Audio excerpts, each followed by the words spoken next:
Gupta, HOD computer science class महाविद्यालय। और जैसे कि हमने पिछली क्लास में कंप्यूटर क्या है, कंप्यूटर कहाँ से आया है, लैटिन भाषा के कंप्यूटर शब्द से उसका विकास हुआ है और किन किन लोगों के द्वारा किस किस प्रकार के गणना बनाए गए हैं, कंप्यूटर की हिस्ट्री में हमने वो सारी चीजें पढ़ा है, देखा है। और आज जो मैं आपको बताने वाला हूँ कि जो अभी तक हम पढ़ रहे थे, 16वीं सेंचुरी की बात कर रहे थे, वो मैकेनिकल कहलाता था, जहां पर किसी भी प्रकार का विद्युत या विद्युत चुंबकीय उपकरणों का उपयोग नहीं किया जाता था। लेकिन आज जिसकी हम बात कर रहे हैं वो है जनरेशन ऑफ कंप्यूटर, क्योंकि जब हम कंप्यूटर की पीढ़ी की बात करते हैं कि कंप्यूटर कहां से शुरू हुआ और फर्स्ट जनरेशन कौन सा था, किन उपकरणों का उपयोग किया जाता था, तो ये सारी बातें मैं एक संक्षिप्त रूप में आपको यहाँ पे आज बता रहा हूँ, प्रकाश डाल रहा हूँ। तो जो अभी तक हम पढ़ रहे थे उसको कहा जाता था जीरोथ जनरेशन। जीरोथ जनरेशन कहने का मतलब था, क्योंकि हम उसको मैकेनिकल युग भी कहते थे, क्योंकि यहाँ पर जो उपकरणों का उपयोग किया जाता था उसमें मैकेनिकली हम वर्क करते थे। कहने का मतलब सॉफ्टवेयर का, या जैसे कोई घड़ी होती थी पुराने समय में, जो घड़ियों की हम बात करते थे तो उसमें चाबी भरकर हम क्या करते थे, उस घड़ी को चार्ज करते थे।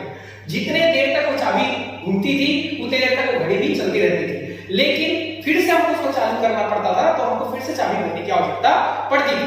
लेकिन जब हम बात करते हैं कुछ ऐसे कंप्यूटर्स की जो स्वचालित ढंग से संचालित होने लगा, जिसमें इलेक्ट्रॉनिक या इलेक्ट्रिकल उपकरणों का उपयोग किया जाने लगा, विद्युत के द्वारा संचालित किए जाने वाले उपकरणों की जब बात हुई तो हमारा यहां से शुरू हुआ फर्स्ट जनरेशन। तो जब हम कंप्यूटर की फर्स्ट जनरेशन की बात करते हैं तो फर्स्ट जनरेशन की शुरुआत जो है 1946 में हुई। अब 1946 में क्यों हुई? क्योंकि 1946 में जो है वैक्यूम ट्यूब का आविष्कार किया गया। वैक्यूम ट्यूब कांच के बड़े-बड़े ट्यूब होते थे, जिसके माध्यम से हम एज अ प्रोसेसिंग डिवाइस का उपयोग करके बबल्स के माध्यम से हम डेटा को एक साइड से दूसरे साइड पर भेजा करते थे और वो प्रक्रियान्वित होता था। प्रक्रियान्वित होने के बाद हमको बदले में आउटपुट प्राप्त होता था।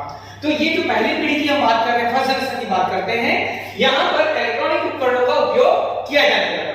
तो यहाँ पर जब बात कर रहे हैं तो 1946 से पहला जो पीढ़ी है हमारा कंप्यूटर का पहला पीढ़ी, वो 1946 से 1954 तक चला। कई बुक्स की हम बात करते हैं, जैसे पीके सिन्हा की बुक है पब्लिकेशन की, तो वहां पर 1942 से 1955 भी लिखा हुआ है। तो इस प्रकार हम और भी कई किताबों की बात करें, डी राजारामन की बात करें, तो वहां पर 1944 लिखा होता है, 1956 लिखा होता है, एंडिंग डेट जो है, तो हमको उसमें कंफ्यूज नहीं होना है, क्योंकि जो सर्वप्रचलित जो तिथि है वो है 1946 से 1974। तो पहले पीढ़ी की जो शुरुआत हुई 1946 में, कहां तक चला? तो 1974 तक चला। हम पहले पीढ़ी के कंप्यूटर में किसका उपयोग करते थे? तो हम यहाँ पर उपयोग करते थे वैक्यूम ट्यूब का इस्तेमाल करते थे। ये आप पीएससी की बात करें या कई कंपटीशन एग्जाम्स की बात करें, व्याकरण से संबंधित कोई प्रश्न आ रहा है, परीक्षाएं हो रही हैं, तो वहां पर ये बहुत महत्वपूर्ण प्रश्न का उत्तर के रूप में सामने आता है कि प्रथम पीढ़ी के कंप्यूटर में किस उपकरण का उपयोग किया जाता था। तो वहां पर हम इस्तेमाल करते थे वैक्यूम ट्यूब का। अब हम बात करते हैं वैक्यूम ट्यूब से लैस जो कंप्यूटर्स थे, उसमें जो सबसे पहले कंप्यूटर की हम बात कर रहे हैं वो है ENIAC। ऐसे तो बहुत सारे कंप्यूटर बने, ENIAC, EDVAC, EDSEC यहाँ पर बना था, लेकिन जो सबसे इंपॉर्टेंट कहलाता है पहला पीढ़ी का पहला कंप्यूटर की अगर हम बात करते हैं तो वो है हमारा ENIAC, electronic numerical integrated automatic calculator, या कई में कंप्यूटर भी लिखा होता है, जिसको किसके द्वारा बनाया गया? तो ENIAC को बनाने वाले जो थे जॉन डब्ल्यू मैचली और जे प्रेस्टर एक्कर्ड, ठीक है, इनके द्वारा पहली पीढ़ी के कंप्यूटर का विकास किया गया। दूसरा पीढ़ी जो है, हम अगर बात करते हैं सेकंड जनरेशन के कंप्यूटर की बात करते हैं, तो उसकी शुरुआत जो है 1954 या 1955 से शुरू हुई। 1955 में क्या हुआ? 1955 में वैक्यूम ट्यूब की जगह में कंप्यूटर में प्रोसेसिंग के लिए ट्रांजिस्टर का इस्तेमाल किया जाने लगा। ट्रांजिस्टर सिलिकॉन धातु के बने हुए बड़े-बड़े टुकड़ों से मिलकर के बनने वाला जो उपकरण था, ये बहुत ही अच्छा सुचालक या अचालक के रूप में इस्तेमाल किया जाता था विद्युत का, ठीक है। तो इसकी जो सेकंड जनरेशन की शुरुआत हुई 1955 और कहां तक चला? 1964 तक हमारा सेकंड जनरेशन चला। 1964 तक चलने का कारण था, और इसका जो कंप्यूटर था जिसका इस्तेमाल किया जाता था वो है PDP-1, PDP-11, ऐसे बहुत सारे सिस्टम का इस्तेमाल किया जाता था। हम इन पीढ़ी के एडवांटेज और डिसएडवांटेज के बारे में पहले मैं इन पांचों को बता देता हूं, उसके बाद फिर मैं उस पर प्रकाश डालूंगा। तो यहाँ पर जब हम सेकंड जनरेशन की बात करें तो 1955 से 1964 कौन सा उपकरण का इस्तेमाल किया जा रहा था? ट्रांजिस्टर का इस्तेमाल किया जा रहा था। इसके अंतर्गत आने वाले कंप्यूटर थे 11। इसके बाद आया हमारा थर्ड जनरेशन। थर्ड जनरेशन के जो कंप्यूटर थे उसमें उसकी शुरुआत जो है 1965 से 1974 तक चली, मतलब थर्ड जनरेशन जो है 1965 से 74 तक ही संचालित हुआ। 1965 में इसका इस्तेमाल इसलिए किया जाने लगा, थर्ड जनरेशन की शुरुआत इसलिए हुई क्योंकि यहाँ पर ट्रांजिस्टर की जगह आईसी का इस्तेमाल किया जाने लगा। यहाँ पर ट्रांजिस्टर के बनाने वाले कौन थे? विलियम सापियर, ठीक है। और जबकि आईसी का निर्माण जो है स्टीफन क्ले या जॉन किल्बी ने किया था। आईसी का निर्माण, आईसी का पूरा नाम होता है इंटीग्रेटेड सर्किट। तो हमारे तीसरी पीढ़ी के कंप्यूटर में ट्रांजिस्टर की जगह किसका इस्तेमाल किया जाने लगा? आईसी।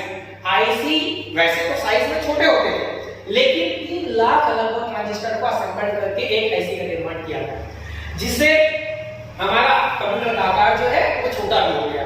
तो यहाँ पर थर्ड जनरेशन के कंप्यूटर में IBM 360, 370, IBM 3400 या 4800 ऐसे कंप्यूटर्स का इस्तेमाल किया जाने लगा। और IBM PC जो होता है इंटरनेशनल बिजनेस मशीन जो कंपनी है, उनके द्वारा लगभग ज्यादातर मेन फ्रेम कंप्यूटर्स का विकास किया गया। इसके बाद आईसी के बाद जो हमारा इस्तेमाल किया गया LSI, तो यहाँ पर हमारा शुरू हुआ फोर्थ जनरेशन, चौथी पीढ़ी। अब चौथी पीढ़ी में आप देख सकते हैं कि शुरुआत तो लिखा है यहाँ पर 1975 से शुरू हुआ, लेकिन यहाँ पर कई किताबों की हम बात करते हैं या कई विद्वानों की बात करते हैं तो उनका मत है 1989 पे ये समाप्त हो गया, आउटडेटेड हो गया। लेकिन कई विद्वान जो है इसे आज तक संचालित होने वाला जनरेशन मानते हैं, क्योंकि अभी भी कई प्रयोगशालाओं में, कार्यालयों में फोर्थ जनरेशन के कंप्यूटर्स का ही इस्तेमाल किया जाता है, जैसे Pentium 4, Pentium dual core, 4i3, 4i7 इस टाइप के प्रोसेसर्स क्लास जो है सिस्टम्स का इस्तेमाल किया जाने लगा। इसके अंतर्गत जो इस्तेमाल किया गया आईसी के स्थान पर यहाँ पर इस्तेमाल किया जाने वाला उपकरण था LSI, प्रोसेसिंग डिवाइस था LSI, large scale integrated circuit या very large scale integrated circuit. नाम से तो बड़ा लग रहा है लार्ज स्केल इंटीग्रेटेड सर्किट, लेकिन आईसी की तुलना में इसका आकार और छोटा हो गया, सिस्टम का आकार और छोटा हो गया। इसके अंतर्गत अगर हम बात करते हैं तो डेस्कटॉप, लैपटॉप या माइक्रो कंप्यूटर्स का इस्तेमाल किया जाने लगा, जिसमें SCL, Dell ऐसी कंपनियों के कंप्यूटर्स का इस्तेमाल किया जाने लगा। ये हमारा फोर्थ जनरेशन था जो आज तक चल रहा है। कब से शुरू हुआ? 1975 से। लेकिन इसके बाद आया फिफ्थ जनरेशन। फिफ्थ जनरेशन की शुरुआत एक्चुअल में 1990 को माना जाता है। बहुत से पुस्तकों में या बहुत विद्वानों का मत है कि जो फिफ्थ जनरेशन की शुरुआत हुई 1990 में। किससे हुई?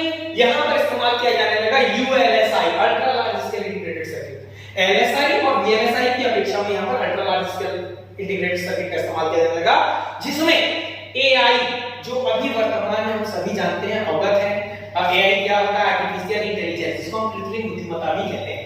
कृत्रिम बुद्धिमत्ता जो है एक मशीन को ह्यूमन की तरह सोचने, समझने और कार्य करने की क्षमता प्रदान कर रहा है, जिसमें आते हैं, जिसके अंतर्गत आते हैं हमारे रोबोट या हाई परफॉर्मेंस मशीन जो अभी वर्तमान में संचालित हो रही है। यानी पलक झपकते ही मिलियन ट्रिलियन जो गणनाएं हैं उनको पलक झपकते ही वो प्रोग्रामिंग करने की क्षमता रख रही है, जिसके अंतर्गत हमारे सुपर कंप्यूटर और अभी जो वर्तमान में चल रहा है क्वांटम कंप्यूटिंग की बात हम कर रहे हैं, वो सारे जो सिस्टम्स है वहां पर और हमारे दिन प्रतिदिन के लाइफ में हम AI का इस्तेमाल भली भांति कर रहे हैं, आर्टिफिशियल इंटेलिजेंस का। चाहे हम अपने सेलफोन की बात करें, चाहे सर्चिंग करने के लिए बात करें, उसमें हमारा फिफ्थ जनरेशन कंप्यूटर्स का बहुत ही महत्वपूर्ण भूमिका अपना निभा रहा है। तो 1990 से शुरू हुआ और आज पर्यंत इसमें विकास कार्य किया जा रहा है, उसे और डेवलप किया जा रहा है ताकि उसे सोचने, समझने और स्वयं निर्णय लेने की क्षमता उत्पन्न की जा सके। तो ये आप देखें कि आपकी first generation, second generation, third generation, fourth और फिफ्थ ये 5 पीढ़ी के कंप्यूटर हैं, जहां पर हम किसका इस्तेमाल कर रहे हैं? सबसे पहले वैक्यूम ट्यूब का। अब मैं आपको बताता हूं कि इसका प्लस पॉइंट क्या है। फर्स्ट जनरेशन के कंप्यूटर का पहला प्लस पॉइंट ये था कि हम मैकेनिकल युग से बाहर आ चुके थे, यानी अब मैकेनिकली हमको किसी चीज को सॉफ्टवेयर के माध्यम से संचालित करने की आवश्यकता नहीं थी। हम प्लग करते थे और इलेक्ट्रॉनिक वे में, जैसे ही हम बात कर रहे हैं इलेक्ट्रिकल कंप्यूटर की बात कर रहे हैं, तो ENIAC में हम विद्युत का उपयोग करके उसको संचालित करने की क्षमता हमको प्राप्त हो गई। अब यहाँ पर जब बात करते हैं तो वैक्यूम ट्यूब, तो ग्लास के बड़े बड़े ट्यूब होने के कारण उस समय के कंप्यूटर का आकार बहुत बड़ा होता था। बहुत बड़ा होने के कारण इसमें कुछ कमियां नहीं थी। कमियां होने के कारण क्या कि आकार में बड़े होने के कारण ये विद्युत की खपत बहुत ज्यादा करते थे, यानी पावर कंजम्पशन बहुत ज्यादा था। और पावर कंजम्पशन ज्यादा होने के कारण ये हीट ज्यादा उत्पन्न करते थे। हीट ज्यादा उत्पन्न करने के कारण जल्दी खराब हो जाते थे। इसलिए जब ट्रांजिस्टर का इस्तेमाल किया गया तो ट्रांजिस्टर का उपयोग करने से सेकंड जनरेशन में सबसे बड़ा प्लस पॉइंट यही हुआ कि आकार में पहले पीढ़ी की तुलना में इस पीढ़ी के कंप्यूटर छोटे हो गए। छोटे आकार के होने के कारण विद्युत की खपत कम हो गई। विद्युत की खपत कम होने के कारण हीट कम उत्पन्न करने लगे।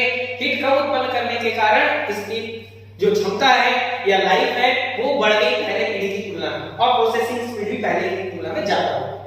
इसके बाद जब थर्ड जनरेशन आया जहां पर हम ट्रांजिस्टर की जगह आईसी का इस्तेमाल करने लगे, तो आईसी जो होता है इंटीग्रेटेड सर्किट होता है, छोटा चिप होता है। जैसे मैंने आपको बताया कि 3 लाख ट्रांजिस्टर्स को लगभग 3 लाख ट्रांजिस्टर का असेंबल करके बनाया जाता है। यहां पर आकार पहले और दूसरे पीढ़ी की तुलना में बहुत छोटा हो गया। पोर्टेबल हो गए कंप्यूटर। यहां पर आकार छोटा होने के कारण विद्युत की खपत और कम हो गई। विद्युत की खपत और कम हो जाने के कारण हीट कम उत्पन्न करने लगे। हीट कम उत्पन्न करने के कारण इसकी लाइफ भी बढ़ गई और प्रोसेसिंग स्पीड बहुत ज्यादा हो गई। लेकिन अपने पहले पीढ़ी के कंप्यूटर्स की तरह यहां भी एसी की रिक्वायरमेंट, एयर कंडीशनिंग की रिक्वायरमेंट बनी हुई थी, क्योंकि इतना हीट तो उत्पन्न करते ही थे कि ये खराब हो जाते थे। इसलिए एसी लगाकर इनको ठंडा किया जाता था। ठीक है, बिना एसी के ये हीट होकर के खराब होने की संभावना बहुत बढ़ जाती है। इसके बाद जब फोर्थ जनरेशन की बात करते हैं तो फोर्थ जनरेशन में मैंने आपको बताया किसका इस्तेमाल हुआ, एलएसआई वीएलएसआई। एलएसआई यानी लार्ज स्केल इंटीग्रेटेड सर्किट और वीएलएसआई जो होता है हमारा very large scale integrated circuit. नाम से तो बड़ा लग रहा है लेकिन आईसी से इसका आकार और छोटा हो गया। यानी फर्स्ट, सेकंड और थर्ड जनरेशन के कंप्यूटर्स की तुलना में इनका आकार बहुत छोटा हो गया। जैसे डेस्कटॉप के रूप में हो गया, लैपटॉप के रूप में हो गया, यू कैन कैरी एनीवेयर। हम उसको आसानी से बैग की तरह पकड़ते हैं, बैग में डालते हैं और कहीं भी ले जाने की क्षमता हमको प्राप्त हो रही है, यानी बहुत ही पोर्टेबल हो गया। लेकिन पहले पीढ़ी की तुलना में आकार में छोटा हो गया, हीट कम उत्पन्न होने लगा, ना के बराबर होने लगा। हीट कम उत्पन्न कर रहा था क्योंकि पावर कंजम्पशन बहुत ही कम हो गया। पावर कंजम्पशन कम होने के कारण ये क्या हुआ, खराब भी बहुत कम होने लगे। और पहले पीढ़ी की तुलना में एसी की रिक्वायरमेंट अब यहाँ पर नहीं रह गई। अब हम यहाँ पर बिना एसी के भी यहाँ पर फोर्थ जनरेशन के पीसीस का इस्तेमाल कर सकते थे, जैसे ये हमारे प्रयोगशाला में रखा हुआ है। ठीक है, तो जब हम यहाँ पर, लेकिन स्ट्रक्चर के वे अगर हम बात करते हैं तो इनका स्ट्रक्चर बहुत ही कॉम्प्लिकेटेड हो गया, बहुत जटिल। छोटे हो जाने के कारण इसको सुधारना बड़ा कठिन हो गया, कठिन कार्य हो गया, क्योंकि पोर्टेबल होता था, कॉम्प्लिकेटेड स्ट्रक्चर होता था। ये इसका ड्रॉबैक हो गया। इसके बाद आया हमारा फिफ्थ जनरेशन। फिफ्थ जनरेशन में जैसा मैंने आपको बताया आर्टिफिशियल इंटेलिजेंस का इस्तेमाल हो रहा है। आज कंप्यूटर टेबल से या लैपटॉप से हटकर कमांड टॉप के रूप में कन्वर्ट हो गए। हमारा जो स्मार्टफोन है वो भी एक कंप्यूटर का ही प्रकार है। पीडीए पर्सनल डिजिटल असिस्टेंट होता है जिसको हम कहीं भी हाथ में पकड़ करके ले जा सकते हैं, सारे कार्य इसमें हम संचालित कर रहे हैं। ठीक है, तो वहां पर किसका इस्तेमाल हो रहा है, आर्टिफिशियल इंटेलिजेंस का, जिसमें आप आसानी से चैट जीपीटी या एलेक्सा जैसे जो एआई फीचर्स हैं उनका इस्तेमाल करके आप आसानी से कोई भी चीज सर्च कर सकते हैं, कोई पोर्ट्रेट बना सकते हैं। उसको बस आप प्रोग्राम सेट